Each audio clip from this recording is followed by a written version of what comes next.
Welcome to Man Does Tech, where I solve the problems you didn't even know you had. In this video, I will show how to make French toast for baby. Pick soft, crustless bread and whisk 1 egg with a small splash of milk and a pinch of cinnamon. Avoid sugar and honey for infants and skip salt. Dip bread briefly, drain excess, and cook gently in a non-stick pan until fully set but still soft. Cool to a lukewarm temperature and cut into small, manageable pieces before serving to your baby.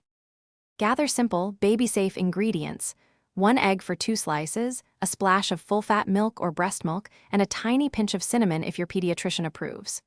Whisk until combined and ensure the mixture is smooth. Preheat a non-stick pan on low to medium-low heat. Briefly dip each bread slice, letting excess drip off, then place in the pan. Cook until set but soft, flipping once to keep the center tender and easy to gum. Keep the pan on low heat and cook slowly so the outside barely browns and the inside stays soft enough for babies to gum. Flip once carefully to cook evenly and press the center with a spatula to check it is fully set. Allow the toast to cool to lukewarm before serving and cut into appropriate small pieces. Never leave your baby unattended while eating and consult a pediatrician with any allergy concerns. Thanks for watching. If you found this helpful, don't forget to like and subscribe.